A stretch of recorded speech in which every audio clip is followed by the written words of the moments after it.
Bismillah, alhamdulillah, wassalatu wassalamu ala rasulillah, amma ba'd. Sesungguhnya kehidupan dunia adalah negeri ujian dan penuh dengan cobaan.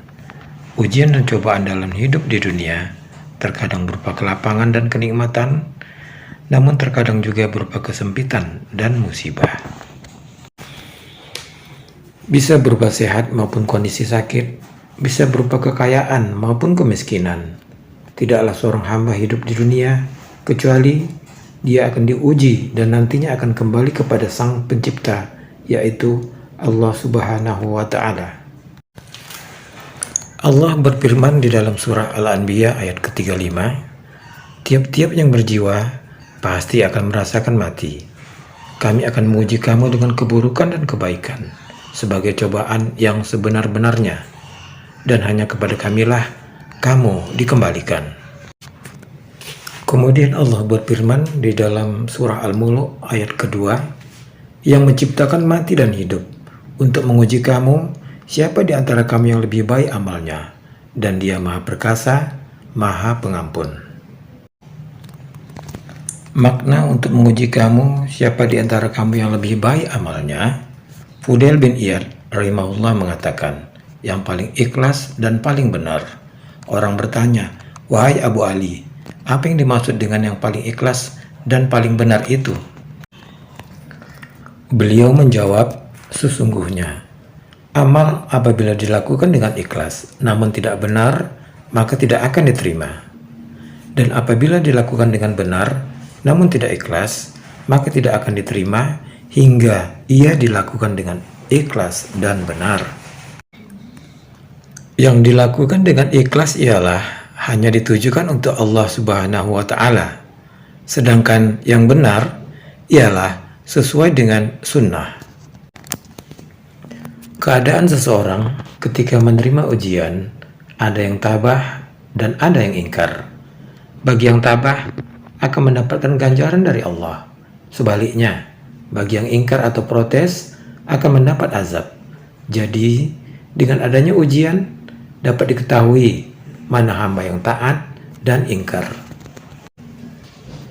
Allah berfirman di dalam surat Al-Insan ayat kedua dan ketiga, sungguh kami telah menciptakan manusia dari setetes mani yang bercampur, yang kami hendak mengujinya dengan perintah dan larangan. Karena itu kami jadikan dia mendengar dan melihat. Sungguh kami telah menunjukkan kepadanya jalan yang lurus. Ada yang bersyukur, ada pula yang kufur. Kemudian Allah berfirman di surah Al-Ankabut ayat kedua dan ketiga, apakah manusia mengira bahwa mereka akan dibiarkan hanya dengan mengatakan kami telah beriman dan mereka tidak diuji?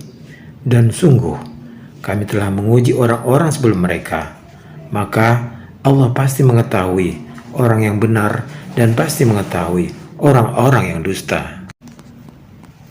Sebenarnya tujuan Allah Ta'ala menguji hambanya adalah merupakan bentuk kecintaan Allah kepada hambanya agar kembali taat dan bertakwa serta menghapus dosa-dosanya sampai hilang hingga kembali kepada Allah bersih tanpa dosa. Nabi SAW bersabda, sesungguhnya pahala besar karena balasan untuk ujian yang berat. Sungguh jika Allah mencintai suatu kaum, maka Dia akan menimpakan ujian untuk mereka. Barang siapa yang ridho, maka ia yang akan meraih ridho Allah. Barang siapa yang tidak suka, maka Allah pun akan murka. Dalam riwayat yang lain, Nabi SAW bersabda, jika Allah menginginkan kebaikan pada hamba, Dia akan segerakan hukumannya di dunia. Jika Allah menghendaki kejelekan padanya, Dia akan mengakhirkan balasan atas dosa yang ia perbuat hingga akan ditunaikan pada hari kiamat kelak. Selanjutnya, Nabi SAW juga bersabda, cobaan akan selalu menimpa seorang mukmin dan mukminah, baik pada dirinya, pada anaknya, maupun pada hartanya, sehingga ia bertemu dengan Allah tanpa dosa sedikit pun. Untuk menghadapi ujian hidup, sudah ada solusi dari Allah. seorang mukmin yang mendapat taufik dari Allah jika sedang diuji dengan kesusahan dan kesempitan seperti sakit, miskin, dan musibah lainnya, akan menghadapinya dengan sabar. Dengan begitu, ia akan mendapat kebaikan pahala sebagai orang yang sabar. Jika Allah mengujinya dengan kesenangan dan kemudahan, seperti diberi kondisi sehat dan kekayaan harta, maka seorang mukmin akan menjadi orang yang bersyukur kepada Allah, sehingga dia mendapatkan kebaikan berupa pahala sebagai orang yang bersyukur. Nabi Shallallahu Alaihi Wasallam bersabda, "Sungguh menakjubkan perkaranya orang mukmin. Segala sesuatu yang terjadi padanya semua merupakan kebaikan. Ini terjadi hanya pada orang mukmin. Jika mendapat sesuatu yang menyenangkan, dia bersyukur, maka itu kebaikan baginya. Jika mendapat keburukan, dia bersabar, maka itu juga kebaikan baginya." Ujian juga merupakan takdir Allah yang wajib diterima, minimal dengan kesabaran. Alhamdulillah jika mampu diterima dengan ridho, bahkan rasa syukur. Semua manusia pasti mempunyai ujian masing-masing. Tidak ada manusia yang luput dari ujian dengan mengalami kesusahan dan kesedihan. Setiap ujian pasti Allah timpakan sesuai dengan kadar kemampuan hambanya untuk menerimanya.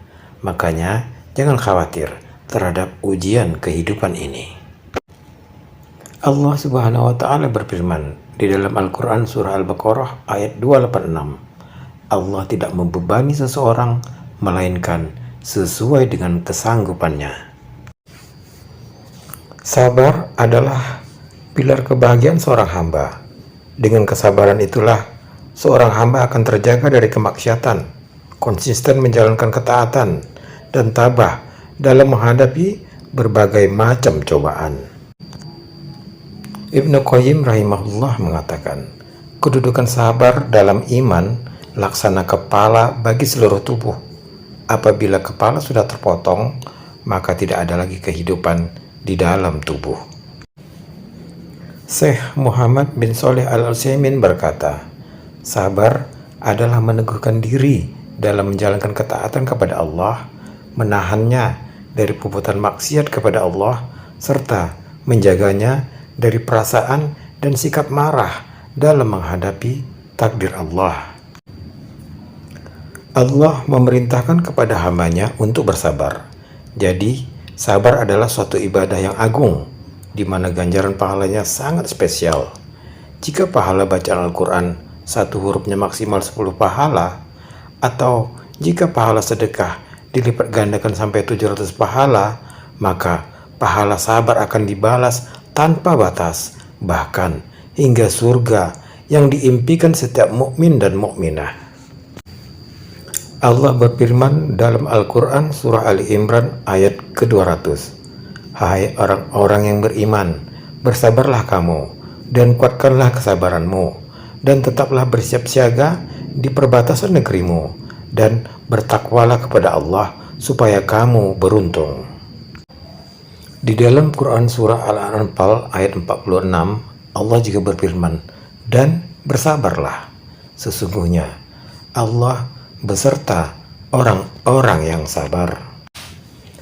Di dalam surah Az-Zumar ayat ke-10, Allah juga berfirman, hanya orang-orang yang bersabar yang disempurnakan pahalanya tanpa batas. Dalam surah Al-Baqarah ayat 177, Allah juga berfirman, dan orang-orang yang sabar dalam kesempitan, penderitaan, dan dalam peperangan, mereka itulah orang-orang yang benar imannya, dan mereka itulah orang-orang yang bertakwa. Masih di surah Al-Baqarah ayat 155, Allah Ta'ala berfirman, dan kami pasti akan menguji kamu dengan sedikit ketakutan, kelaparan, kekurangan harta, jiwa, dan buah-buahan, dan sampaikanlah kabar gembira kepada orang-orang yang sabar. Selanjutnya dalam surah Al-Insan ayat ke-12, Allah Ta'ala berfirman, dan dia memberi balasan kepada mereka karena kesabaran mereka dengan surga dan pakaian sutra. Dalam surah As-Sajdah ayat 24, Allah juga berfirman, "Dan kami jadikan di antara mereka itu pemimpin-pemimpin yang memberi petunjuk dengan perintah kami ketika mereka sabar, dan adalah mereka meyakini ayat-ayat kami." Demikian besar rahmat dan ganjaran yang Allah berikan bagi orang-orang yang bersabar. Kebersamaan dari Allah, pahala tanpa batas, kedudukan yang mulia, bahkan surga. Semestinya menjadikan seseorang berkeinginan kuat dan terpacu untuk mewujudkan hakikat kesabaran itu sendiri, yakni kesabaran yang tiada batas. Macam-macam sabar. Yang pertama, bersabar di atas ketaatan hingga ia melaksanakannya.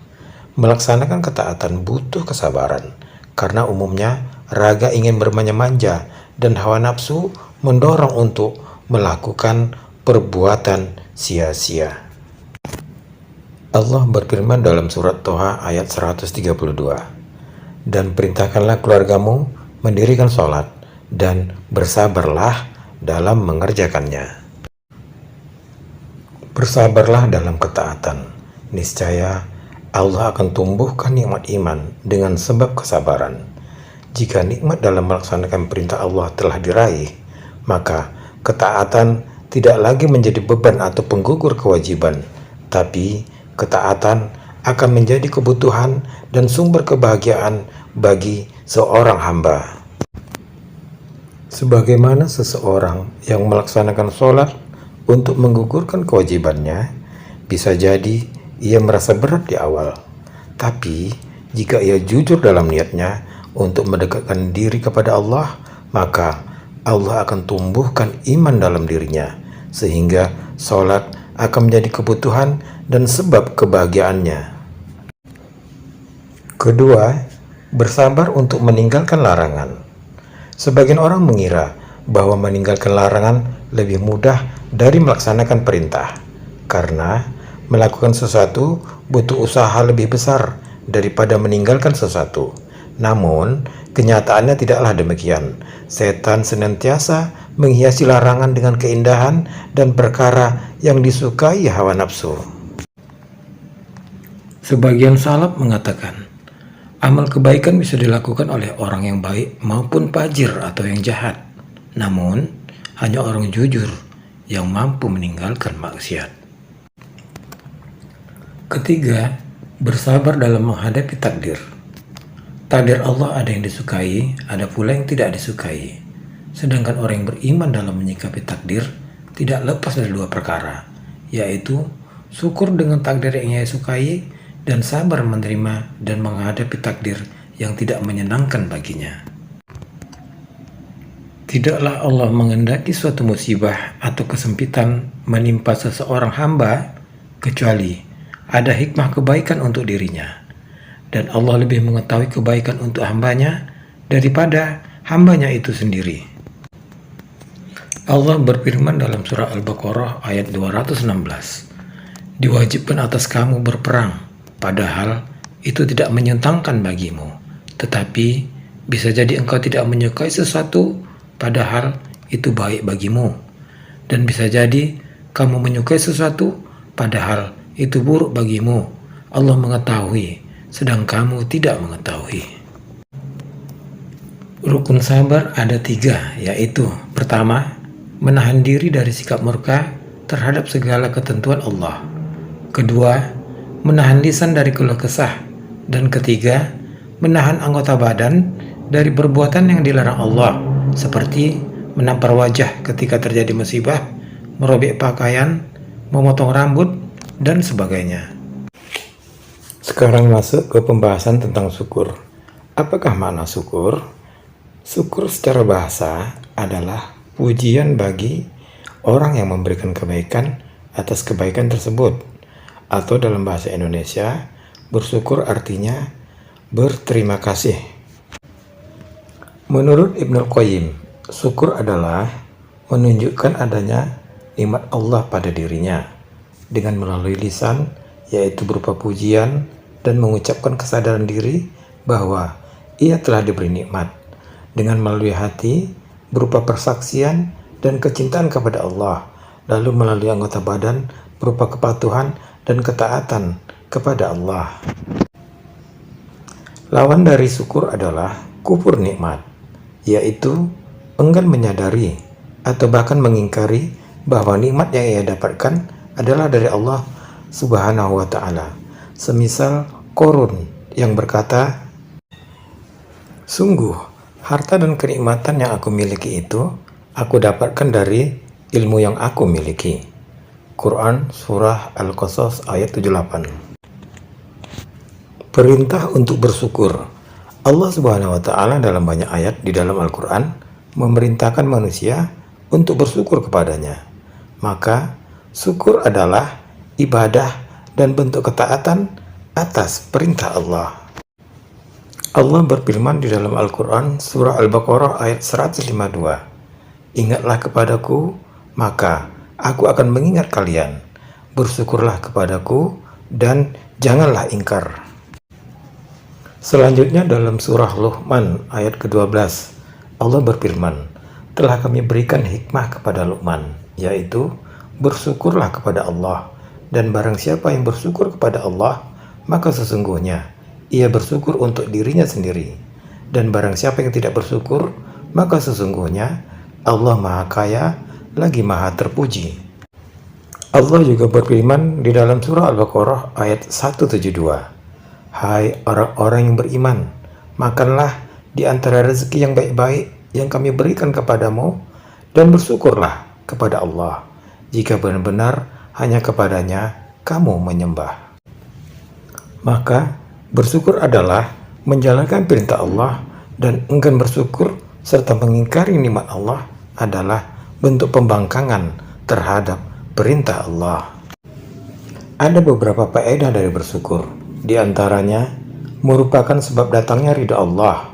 Allah Subhanahu wa Ta'ala berfirman, "Jika kalian ingkar, sesungguhnya Allah Maha Kaya atas kalian, dan Allah tidak ridho kepada hambanya yang ingkar. Dan jika kalian bersyukur, Allah ridho kepada kalian." Quran Surah Az-Zumar ayat ke-7.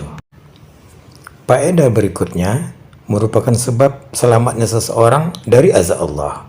Allah Subhanahu wa Ta'ala berfirman di dalam surah An-Nisa ayat 147, "Tidaklah Allah akan mengazab kalian jika kalian bersyukur dan beriman, dan sungguh Allah itu syakir lagi alim." Faedah berikutnya merupakan sebab ditambahnya nikmat. Allah Subhanahu wa Ta'ala berfirman di dalam Quran surah Ibrahim ayat ke-7, "Dan ingatlah juga tatkala Tuhanmu mengumumkan, sesungguhnya jika kamu bersyukur, pasti kami akan menambah nikmat kepadamu, dan jika kamu mengingkari nikmatku, maka sesungguhnya azabku sangat pedih." Faedah lainnya merupakan ganjaran di dunia dan di akhirat. Ketahuilah bahwa bersyukur itu pun menuai pahala, bahkan juga membuka pintu rezeki di dunia. Allah Subhanahu wa Ta'ala berfirman di dalam Quran surah Ali Imran ayat 145, "Dan sungguh orang-orang yang bersyukur akan kami beri ganjaran." Imam At-Tabari menafsirkan ayat ini dengan membawakan riwayat dari Ibnu Ishaq. Maksudnya adalah karena bersyukur, Allah memberikan kebaikan yang Allah janjikan di akhirat, dan Allah juga melimpahkan rizki baginya di dunia. Tanda-tanda hamba yang bersyukur. Pertama, mengakui dan menyadari bahwa Allah telah memberinya nikmat. Orang yang bersyukur senantiasa menisbatkan setiap nikmat yang didapatnya kepada Allah Subhanahu wa Ta'ala. Ia senantiasa menyadari bahwa hanya atas takdir dan rahmat Allah sematalah nikmat tersebut bisa diperoleh. Sedangkan orang yang kufur nikmat senantiasa lupa akan hal ini. Dari Ibn Abbas radhiyallahu an berkata, ketika itu hujan turun di masa Nabi. Lalu Nabi bersabda, atas hujan ini ada manusia yang bersyukur dan ada yang kufur nikmat. Orang yang bersyukur berkata, inilah rahmat Allah. Orang yang kufur nikmat berkata, oh pantas saja tadi ada tanda begini dan tanda begitu. Tanda hamba-hamba yang bersyukur yang kedua menyebut-nyebut nikmat yang diberikan oleh Allah Subhanahu wa Ta'ala. Mungkin kebanyakan kita lebih suka dan lebih sering menyebut-nyebut kesulitan yang kita hadapi dan mengeluhkannya kepada orang-orang. Saya sedang sakit ini, saya baru dapat musibah itu, saya kemarin rugi sekian rupiah, dan lain-lain. Namun, sesungguhnya orang yang bersyukur itu lebih sering menyebut-nyebut kenikmatan yang Allah berikan kepadanya. Karena Allah berfirman dalam Quran surah Ad-Duha ayat 11, dan nikmat yang diberikan oleh Rabb-mu, perbanyaklah menyebutnya. Namun tentu saja tidak boleh takabur atau sombong, dan ujub atau merasa kagum atas diri sendiri. Ada beberapa tips agar menjadi hamba yang bersyukur. Yang pertama, senantiasa berterima kasih kepada orang lain. Salah satu cara untuk mensyukuri nikmat Allah adalah dengan berterima kasih kepada manusia yang menjadi perantara sampainya nikmat Allah kepada kita. Nabi Shallallahu Alaihi Wasallam bersabda, orang yang tidak berterima kasih kepada manusia berarti ia tidak bersyukur kepada Allah. Tips yang kedua adalah merenungkan nikmat-nikmat Allah. Dalam Al-Quran, seringkali Allah menggugah hati manusia bahwa banyak sekali nikmat yang ia limpahkan sejak kita datang ke dunia ini, agar kita sadar dan bersyukur kepada Allah. Allah Subhanahu wa Ta'ala berfirman dalam Quran surah An-Nahl ayat 78, dan Allah mengeluarkan kamu dari perut ibumu dalam keadaan tidak mengetahui sesuatu pun, dan Dia memberi kamu pendengaran, penglihatan, dan hati agar kamu bersyukur. Tips yang ketiga adalah qanaah atau merasa cukup. Senantiasa merasa cukup atas nikmat yang ada pada diri kita membuat kita selalu bersyukur kepada Allah. Sebaliknya, orang yang senantiasa merasa tidak puas, merasa kekurangan, ia merasa Allah tidak pernah memberinya kenikmatan kepadanya sedikit pun.